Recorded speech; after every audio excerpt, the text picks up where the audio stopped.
It's a very heterogeneous archipelago. There you can find tropical climate, monsoon climate, seaside, mountains, and even in the northern tip of the country here in Hokkaido, there is a Siberian-like climate. So, in fact, we can be at Hokkaido in December, where the low temperatures often freeze the sea, and in the same time, in Okinawa, you can have a sunny, warm, fantastic day. So there are a lot of differences between places, so as you can imagine, ingredients and diets as well and dishes cannot be the same from one part to the other part in Japan, of course. Plus, we can find very different cultural traditions in Japan as well. We have, for example, through history, through Japan's history, we have had three cultural, very clearly separated cultural areas. The first of all is Hokkaido, the island of Hokkaido. The second one is the Ryukyu archipelago, okay? And the third one is the rest between both of them, which has its own differences between areas. We'll see then the differences. So, additionally, in these areas, we can find many differences that at the time, for example, when some cultural wave arrives into Japan, in ancient times, changes aren't so speedy, are very, very, very gradual. So there are times when you can have a community living as an agricultural culture of the Yayoi, and their neighbors are living as the hunter-gatherers Yamon because they haven't embraced yet this new culture. So you have more differences, even though in places which are very close between them.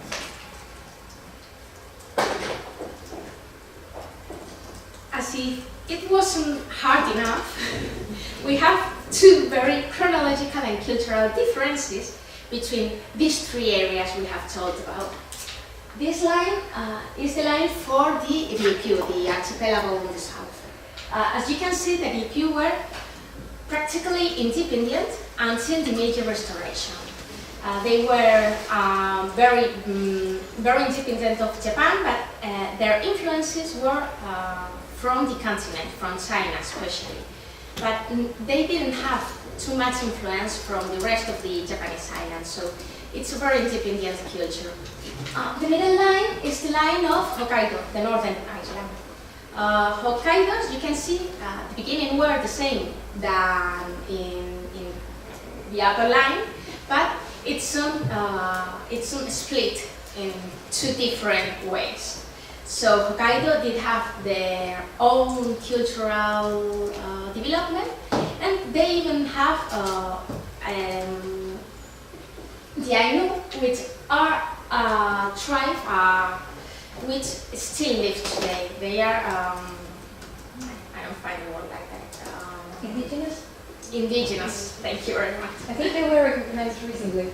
Yes, they have been recognized this month, very, very, very recently, yes.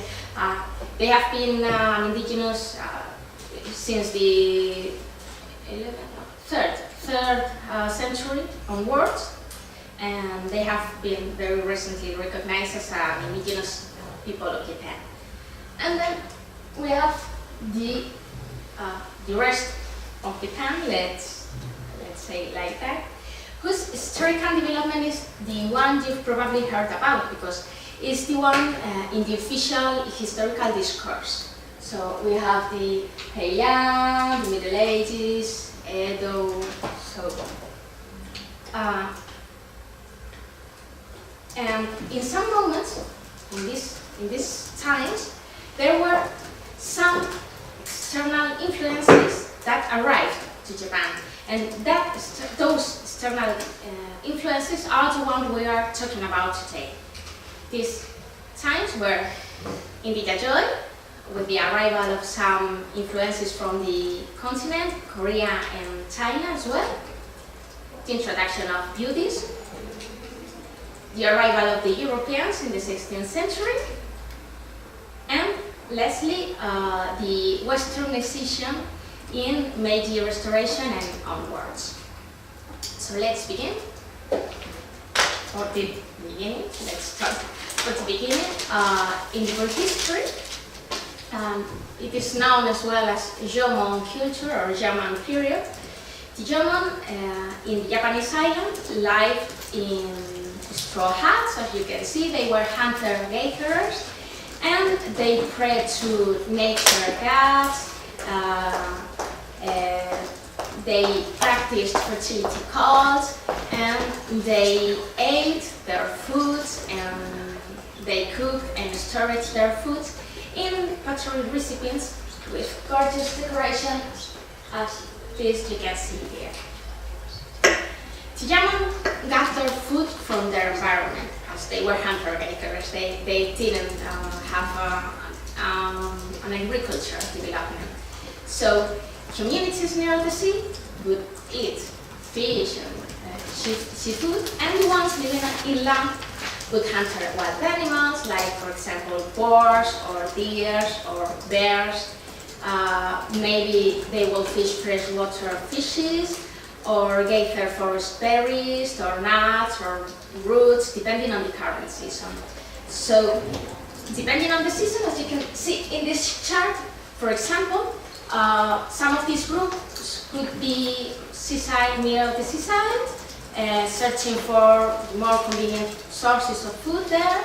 But for example, in the autumn, the fishes were difficult to catch, so they moved inland to have some trouts, for example, on the rivers, or have some nuts and gathering nuts, or if it was the winter, they had to go inside the forest or up in the mountains to hunt some animals. So they are moving all the time in not in a very huge area, but yes, in a small area, moving from place to place, looking for the food. So they are semi-nomads, okay?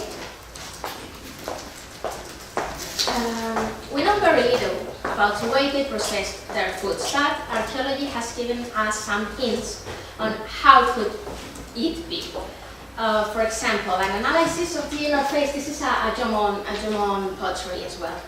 An analysis of the interface of a pottery like this has shown that it was used for making some kind of stew whose ingredients were fish, some seafood, and vegetables. So we know that these people did like soups and stews. That is something. Here I brought, this is gorgeous. These are two cookies that have been excavated at some site, at the Nagita site. These two cookies were analyzed, and the ingredients have shown that they were made with flesh and blood from boar and from deer, with wild fowl legs and nuts flour. About at the end of the first millennium BC, the emergence of the Yayoi culture in the north of Kyushu. Here, this is Kyushu.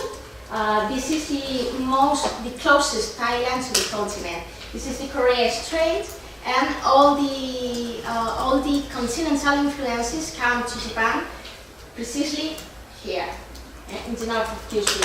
So, some continental influences come to the north of Kyushu. They mix together with the local culture, and the Yayoi culture comes because of this mixture. This Yayoi culture brought a lot of influences from the continent, as I said, and the most important influence that the Yayoi took into Japan was rice agriculture. The Yayoi brought not only the rice agriculture, but the agricultural techniques for growing rice in paddies, waterlogged paddies, a lot of agricultural tools, not only for planting, but for processing as well, and for preparing the the soil for planting and for recollecting them. And as well, they brought this kind of buildings. These buildings are very typical from other places in the monsoonic rice growing area in Asia, even still today. So these kind of buildings came into Japan at the same time that the rice culture, of course. This is the Joy pottery. As you can see, it's very different as the Jomon, the previous one. And the Joy pottery is named after the place where it was the first time found for the first time in Japan, and it gives the name to all the cultural period. The introduction of rice agriculture implied as well the introduction of ways of cooking and processing rice, and it was a matter of time that the techniques for making sake arrived to the islands in Japan. There were two kinds of sake according to the production techniques. I hope you have a harvest moment now. The easier and probably the most ancient one was the kuchikame no sake. Kuchikame no sake means literally mouth-chewed sake. The process to make this sake was very easy. It was to chew some boiled rice and spit it into a container. Doing so, you get to break all the starch chains in the rice, and the enzymes of the saliva boost a fermentation process. So in some days, 4 or 5, when it smells alcoholic, you can have a kind of sake, a fermentation. This sake, as only the women were the ones who chewed the rice, it was called as well bijinshuo. That means beautiful women sake. Why only women? There's some kind of taboo with purity, and as this is the tradition of these kind of rituals is usually Shintoist, and Shintoism has a and proto-historic relationship, very strong relationship with women. Women are the priestess in Shinto who are in contact with the other world and with the gods. So as sake has alcohol and is a way to contact the other world, women are very related to all this kind of sacralized stuff. Well, this is the other way of making sake. This is nowadays method, so you can be sure that you're not going to eat or drink something that someone has split. Today's koji is made, or today's sake is made with this mold, the koji mold. The ancient method for doing sake was to make some cakes of boiled rice and let them stay in a room, in a sealed room with very controlled conditions of light, temperature, humidity, air tightening, etc. So a mold begins to grow in these cakes. Once the mold is grown, you take the cakes, you break them into pieces and mix them with fresh water and more rice, in order to boost the fermentation process. In 3-4 weeks, you have more or less the alcoholic fermentation done, so you can filter the liquid and have this. This is liquid. You can compare the two consistencies. You have this drink. Nowadays, sake is transparent, but that is only because we have much better methods for filtering them. But even though today you can buy this kind of sakes with the traditional filtering way, they're very expensive, but if you want, you can taste them today as well. Another of the novelties that the Yayoi culture imported to Japan were the domesticated pigs. If you remember, the two Jomon cookies were made with boar flesh and blood. But the Japanese domesticated pig don't come from the Japanese boar. They didn't domesticate the Japanese boar into pigs.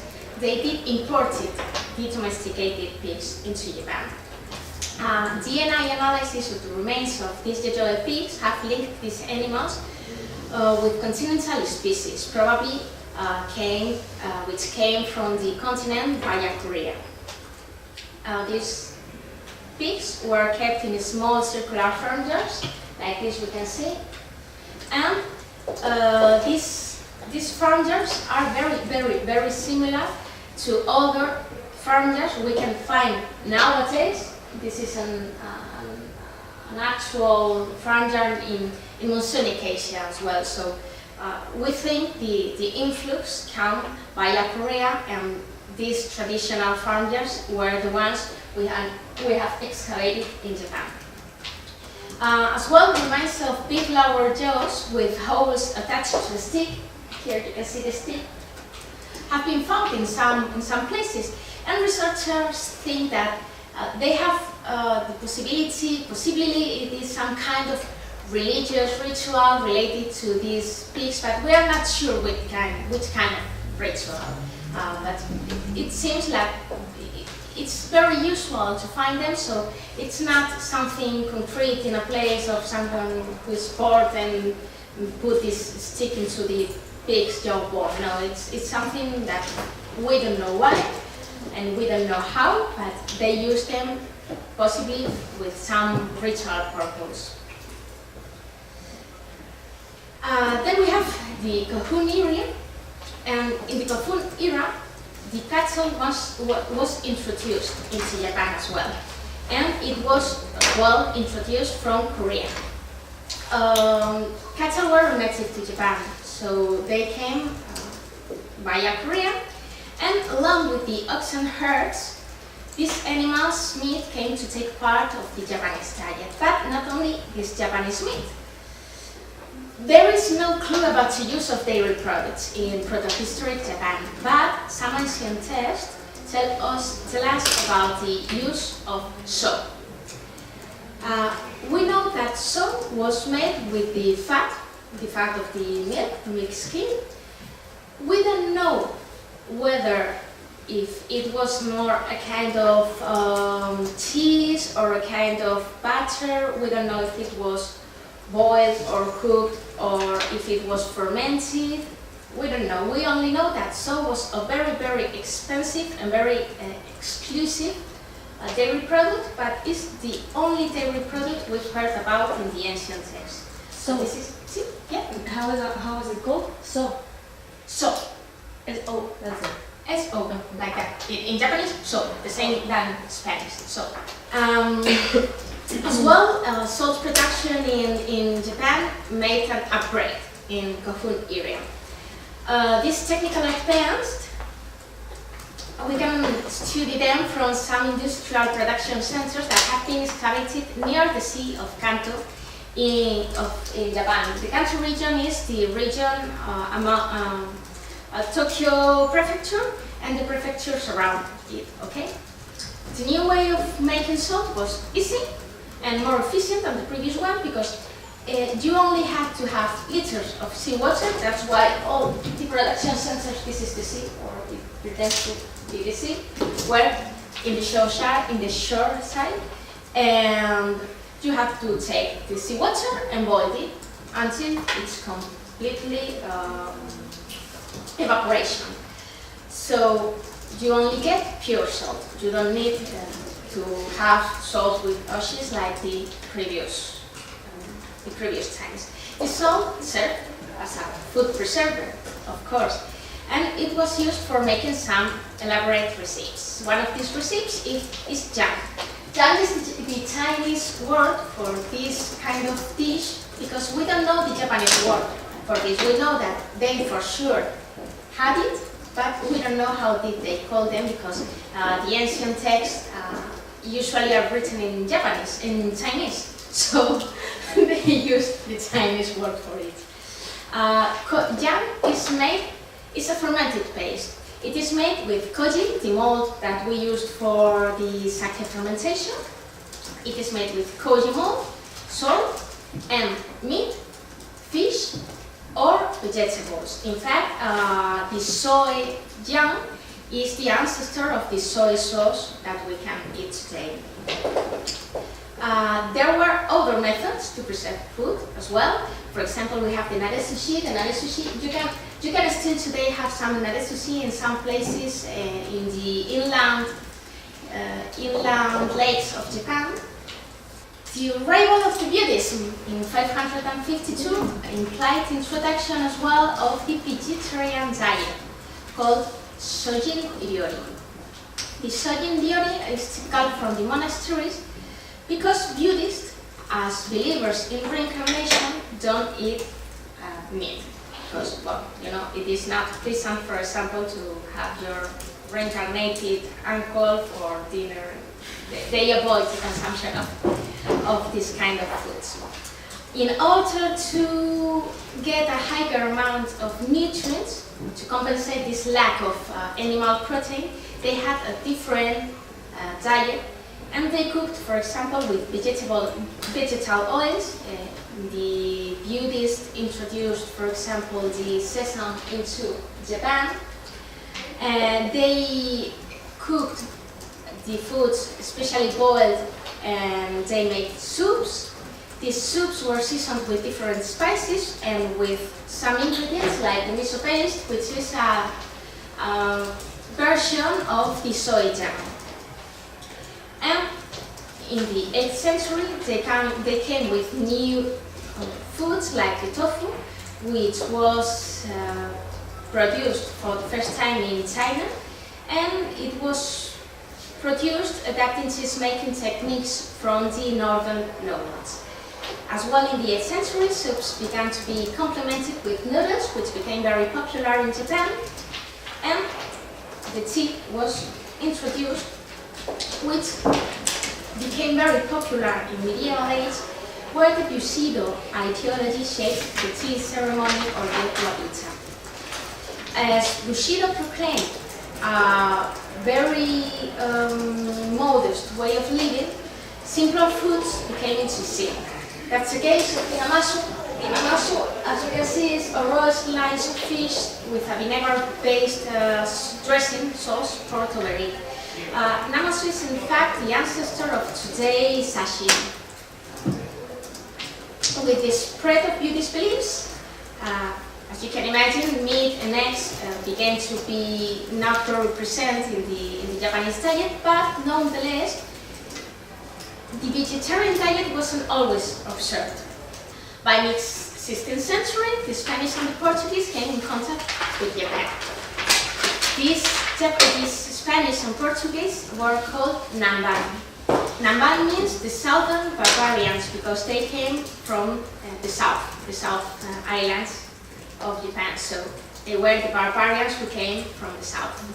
These foreigners took with them their religion, their items, but as well their food, even though live cattle and live alive animals for eating, and their ways of eating and of packaging. Here we have some of the novelties the Spanish and Portuguese, and afterwards the Dutch, took into Japan. First we have this. These are called compeito. Compeito comes from the Portuguese word to confite. Have you eaten the Spanish anisetes or anises? Do you remember them? They are very similar to this compeito. They have the same origin. Do you know what is this? Yes, Tempura. Everybody always think that tempura is a very typical Japanese food.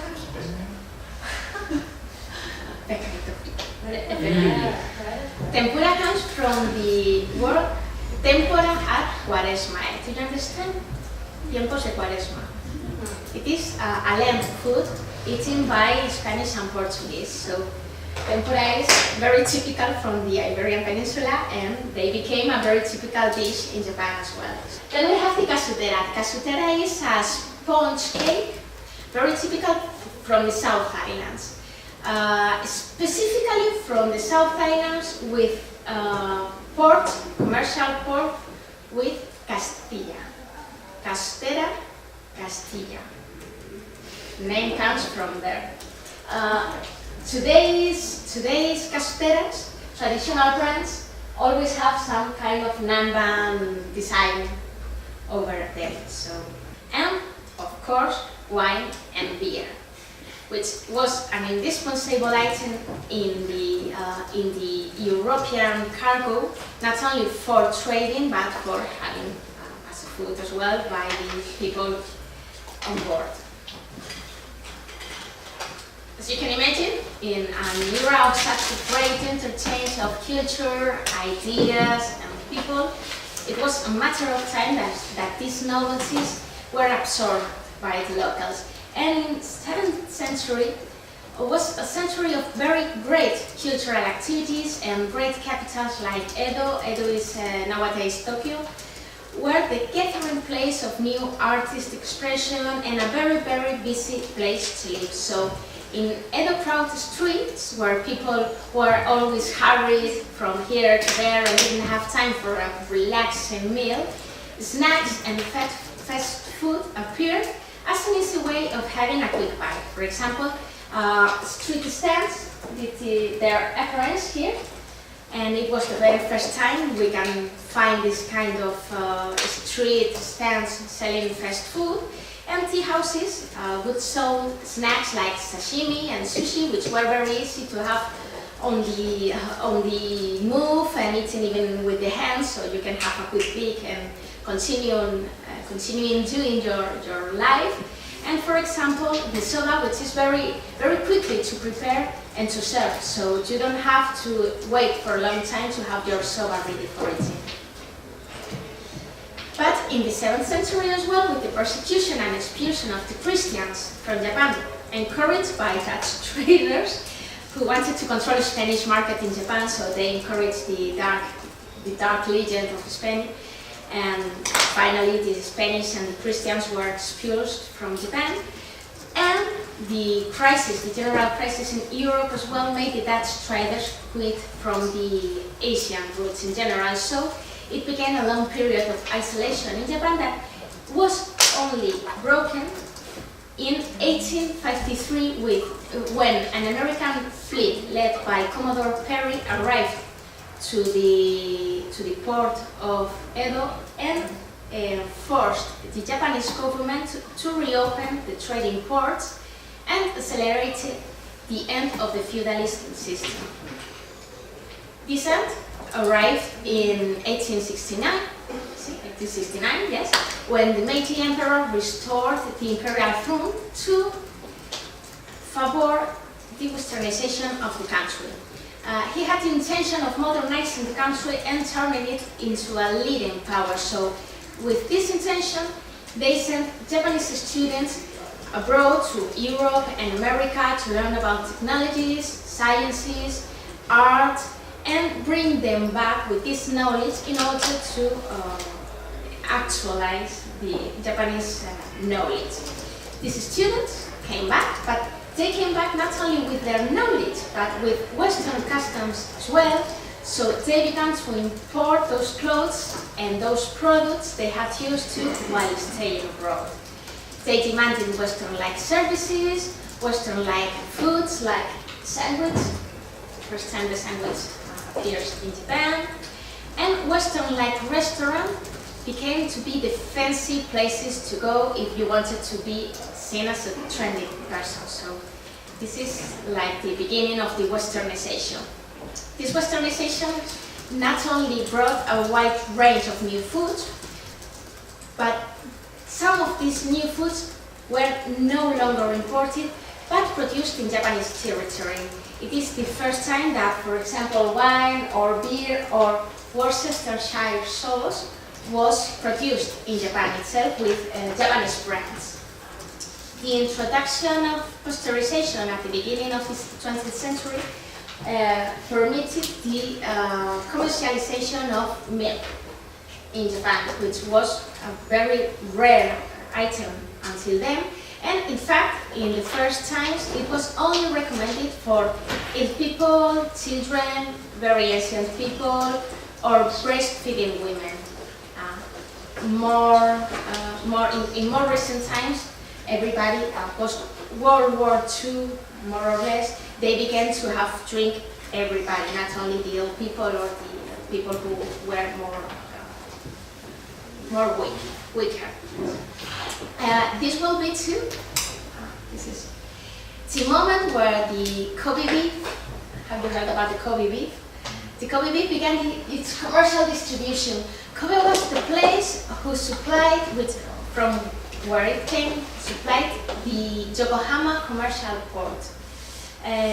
So all the Europeans who were staying in Yokohama could have this meat, and they really liked it. So they contributed to the great renown among Westerners, traders and sailors, and this fame is the origin of today's fame, worldwide fame of the Kobe meat. And this westernization as well supposed, in the same way that it happened in the 16th century, the introduction of foreign dishes, but not only European or American dishes, but dishes from the colonies that these countries had all around the world. So we have dishes like the omeletto, the omelette, the koroke, croquette, and the tonkatsu, which is a pork, deep fried pork, mixed with the Japanese typical food and with the gyudon, the Chinese gyudon, the Iranian pilaf, or the Indian curry. So it was a time of great mixture, a great opening, and this is only the beginning of the era of globalization that came onward to Japan.